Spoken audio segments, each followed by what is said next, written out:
Hai, jumpa lagi dengan saya, Edu. Kali ini kita akan membahas materi mengenai menilai perkembangan usaha. Oke, kita mulai ya. Pengembangan usaha adalah tugas dan proses persiapan analitis tentang peluang pertumbuhan potensial, dukungan dan pemantauan pelaksanaan peluang pertumbuhan usaha. Pengembangan usaha pada usaha yang berskala besar dan sudah mapan, terutama di bidang teknologi industri, adalah istilah yang mengacu pada pengaturan dan mengelola hubungan strategis dan aliansi dengan yang lain atau perusahaan pihak ketiga. Berbicara mengenai pengembangan usaha, berarti kita akan membicarakan mengenai manajemen usaha. Manajemen berasal dari bahasa Inggris, yaitu manage, yang memiliki arti mengelola, mengendalikan, mengusahakan, dan juga memimpin. Manajemen adalah sebuah proses dalam rangka untuk mencapai suatu tujuan organisasi dengan cara bekerja sama dengan orang-orang dan sumber daya yang dimiliki organisasi. Manajemen merupakan seni dalam menjalankan aktivitas suatu organisasi. Aktivitas tersebut bisa berupa pengorganisasian yang meliputi perencanaan, penyusunan, pengusahaan, dan pengawasan dengan mengarahkan semua sumber daya yang dimiliki oleh organisasi supaya tujuannya dapat terrealisasi. Manajemen usaha memiliki 4 fungsi utama, yaitu yang pertama, planning atau fungsi perencanaan. Yang kedua, organizing atau fungsi pengorganisasian. Yang ketiga, directing atau fungsi pengarahan. Sedangkan yang keempat adalah controlling atau fungsi pengendalian. Pemahaman dari masing-masing fungsi manajemen itu adalah sebagai berikut. Yang pertama, planning atau perencanaan adalah bagaimana perusahaan menetapkan tujuan yang diinginkan dan kemudian menyusun rencana strategi dan cara untuk mencapai tujuan tersebut. Yang kedua, organizing atau pengorganisasian adalah pengaturan sumber daya manusia dan sumber daya fisik yang dimiliki untuk menjalankan rencana-rencana yang sudah diputuskan untuk mencapai tujuan yang diinginkan. Yang ketiga, directing atau pengarahan adalah upaya untuk menciptakan suasana kerja yang dinamis, sehat, agar kinerja lebih efektif dan efisien. Yang keempat adalah controlling atau pengendalian adalah upaya untuk menilai suatu kinerja yang berpatokan pada standar yang telah dibuat dan melakukan perbaikan apabila memang dibutuhkan. Berikutnya adalah kegiatan-kegiatan yang dilakukan dalam masing-masing fungsi manajemen yang telah disebutkan tersebut. Kegiatan yang dilakukan dalam fungsi perencanaan antara lain adalah yang pertama, menyusun tujuan serta target perusahaan. Yang kedua, membuat rancangan strategi untuk mencapai tujuan yang telah direncanakan. Yang ketiga, membuat daftar sumber daya yang diperlukan. Yang keempat, membuat standar keberhasilan dalam proses pencapaian tujuan perusahaan. Untuk membuat perencanaan yang baik dan matang, ada beberapa syarat yang perlu dipenuhi, antara lain adalah sebagai berikut. Yang pertama, tujuan yang jelas. Kedua, memungkinkan untuk dilaksanakan. Ketiga, mencantumkan analisis bidang kerja yang akan dilakukan. Keempat, fleksibel dan sesuai dengan perkembangan kebutuhan perusahaan. Yang kelima, setiap rencana mempunyai keseimbangan antara tanggung jawab dan tujuan yang hendak dicapai. Dan yang keenam, rencana dibuat dengan efektif dan bermanfaat bagi perusahaan. Fungsi perencanaan akan memberikan manfaat berupa yang pertama, efektivitas dalam kinerja perusahaan. Kedua, menekan resiko kesalahan dalam pengambilan keputusan. Ketiga, mudah untuk melakukan pengawasan dalam organisasi. Dan yang keempat, penting untuk menjadi patokan dalam pelaksanaan kerja. Kegiatan selanjutnya adalah dalam fungsi organizing atau pengorganisasian. Dalam fungsi ini akan dilakukan pengelompokan tenaga kerja, peralatan, hingga tugas dan kewenangan yang ada. Kegiatan yang dilakukan dalam fungsi pengorganisasian ini mencakup yang pertama, pengalokasian sumber daya, termasuk penyusunan dan penetapan prosedur. Kedua, pembentukan struktur organisasi yang menunjukkan detail kewenangan. Ketiga, proses rekrutmen, melakukan seleksi hingga pelatihan dan pengembangan kompetensi sumber daya manusia. Yang keempat, pemetaan karyawan pada bagian dan bidang yang tepat. Terdapat 3 hal penting yang menjadi bagian dari fungsi pengorganisasian, antara lain adalah: yang pertama, sumber daya manusia untuk dikelola. Kedua, rangkaian kegiatan yang telah direncanakan oleh organisasi.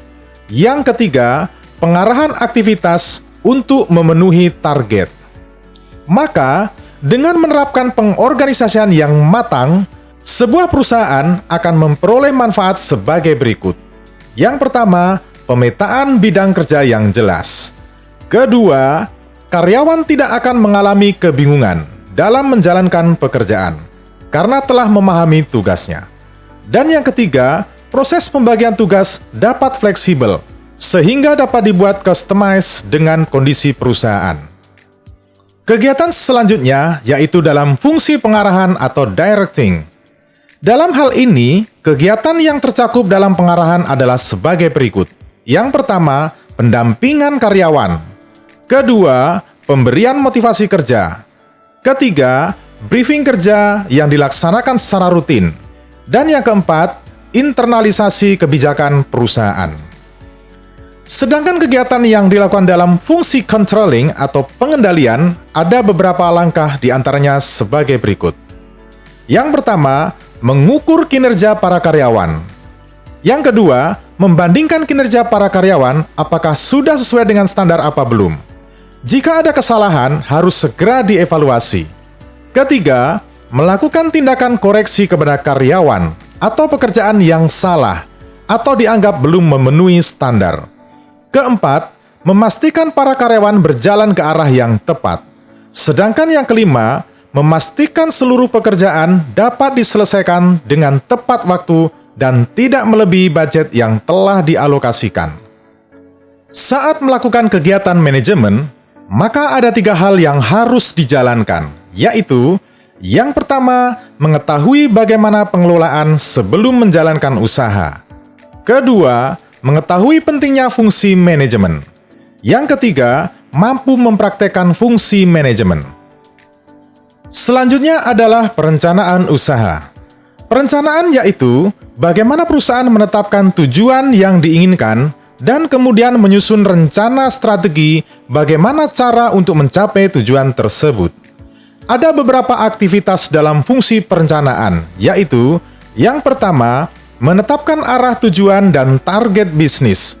Yang kedua, menyusun strategi untuk mencapai usaha tersebut.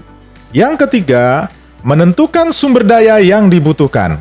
Yang keempat, menetapkan standar kesukaan dalam upaya mencapai tujuan. Untuk perencanaan yang baik, sebaiknya memenuhi beberapa syarat sebagai berikut. Yang pertama, mempunyai tujuan yang jelas. Kedua, sederhana dan tidak terlalu sulit dalam menjalankannya. Ketiga, memuat analisis pada pekerjaan yang akan dilakukan. Keempat, fleksibel atau berubah mengikuti perkembangan yang terjadi. Kelima, mempunyai keseimbangan. Keenam, tanggung jawab dan tujuan yang selaras pada tiap-tiap bagian. Yang ketujuh, segala sesuatu yang terjadi dipergunakan secara efektif serta berdaya guna. Berikutnya adalah manfaat fungsi perencanaan usaha, diantaranya adalah sebagai berikut. Yang pertama, membuat pelaksanaan tugas menjadi tepat.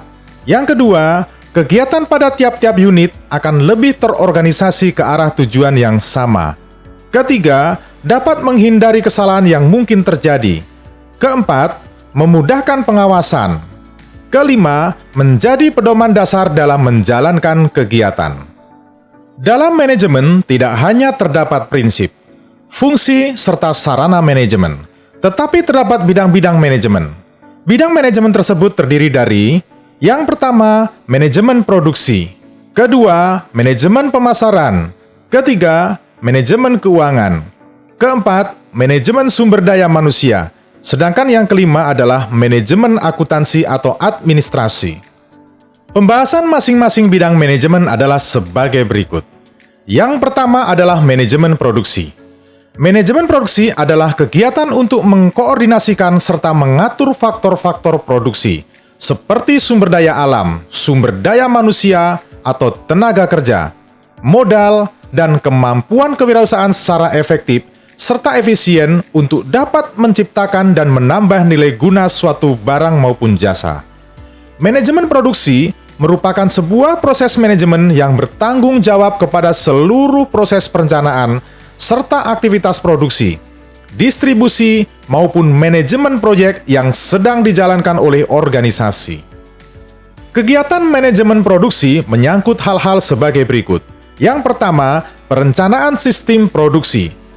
Perencanaan sistem produksi dalam perusahaan meliputi perencanaan lokasi pabrik, prasarana pabrik, fasilitas produksi, kondisi lingkungan kerja, penentuan jenis, jumlah, desain, dan bahan baku barang yang akan diproduksi serta cara pengolahan dari bahan tersebut.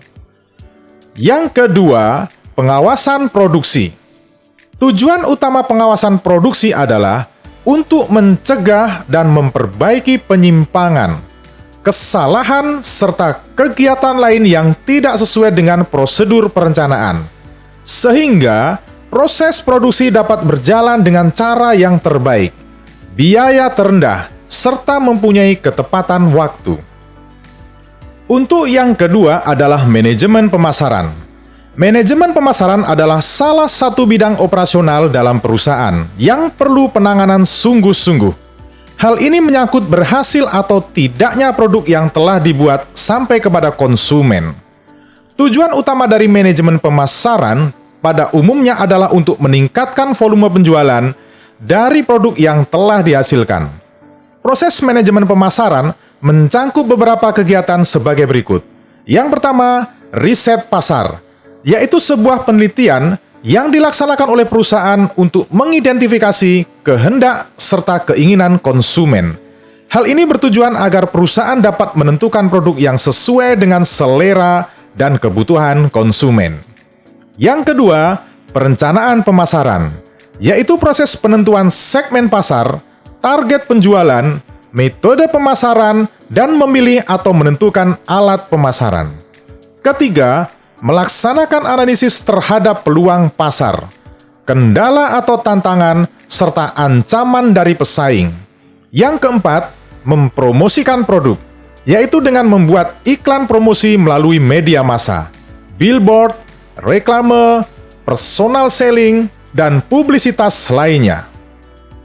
Sedangkan bidang manajemen yang ketiga adalah manajemen keuangan. Manajemen keuangan merupakan suatu bidang manajemen yang fokus terhadap pengelolaan dana perusahaan yang dilakukan secara efektif, efisien, guna meningkatkan dan memaksimalkan laba perusahaan.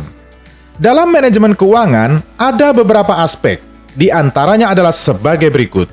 Yang pertama, merencanakan serta melaksanakan kerjasama dengan pihak-pihak terkait dalam pencarian dana. Yang kedua, menempatkan keputusan keuangan yang menyangkut investasi, baik dari segi sumber maupun penggunaan. Yang ketiga, menetapkan kebijakan pembagian dividen yang diperoleh dari laba perusahaan. Yang keempat, mengawasi dan melakukan kontrol keuangan dengan membuat laporan perusahaan. Untuk bidang manajemen yang keempat adalah manajemen sumber daya manusia.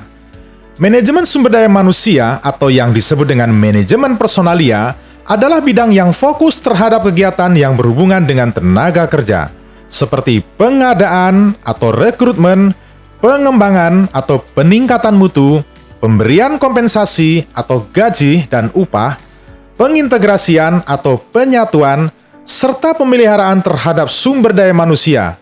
Dalam hal ini adalah karyawan, secara terpadu untuk mencapai tujuan perusahaan. Tujuan dari manajemen sumber daya manusia diantaranya adalah sebagai berikut. Yang pertama, mendapatkan karyawan yang berkualitas, yang dibina dan dimanfaatkan untuk kegiatan organisasi. Kedua, meningkatkan kemampuan kerja para karyawan. Ketiga, menciptakan hubungan kerja yang baik di antara karyawan. Bidang manajemen yang kelima adalah manajemen akuntansi atau administrasi. Manajemen ini merupakan manajemen yang berfokus pada pemberian informasi layanan dalam bidang akuntansi atau administrasi yang diperlukan untuk membantu manajemen dalam menetapkan garis-garis kebijakan dan operasional sehari-hari. Kegiatan manajemen akuntansi atau administrasi meliputi beberapa hal sebagai berikut. Yang pertama, pengumpulan. Kedua, pencatatan. Ketiga, analisis. Dan yang keempat adalah laporan keuangan atau administrasi perusahaan. Sedangkan tahapan manajemen akuntansi atau administrasi terdiri dari yang pertama, pengumpulan data. Kedua, pencatatan data. Ketiga, pengelompokan data. Keempat, pelaporan data. Yang kelima adalah penafsiran data. Untuk pembahasan yang terakhir berkenaan dengan menilai perkembangan usaha adalah unsur-unsur manajemen. Unsur-unsur manajemen adalah upaya untuk mencapai tujuan organisasi atau perusahaan. Unsur-unsur tersebut diantaranya adalah sebagai berikut. Yang pertama, manusia atau human. Faktor manusia adalah yang paling menentukan dalam organisasi. Yang kedua, uang atau money. Uang merupakan salah satu hal yang tidak dapat diabaikan dalam kegiatan organisasi. Yang ketiga, bahan atau materials. Bahan dalam dunia usaha untuk mencapai hasil yang baik, selain manusia yang ahli dalam bidangnya sebagai sarana prasarana. Yang keempat, mesin. Penggunaan mesin akan membawa kemudahan atau menghasilkan keuntungan yang lebih besar serta menciptakan efisiensi kerja. Yang kelima, metode atau method. Suatu tata cara kerja yang baik akan memperlancar jalannya pekerjaan. Sedangkan yang keenam adalah pasar atau market. Penguasaan pasar dalam arti menyebarkan hasil produksi merupakan faktor yang menentukan perusahaan. Oke, sampai di sini dulu pembahasan materi kita kali ini. Nantikan materi-materi selanjutnya dari Edu pada video-video yang lainnya. Sampai jumpa!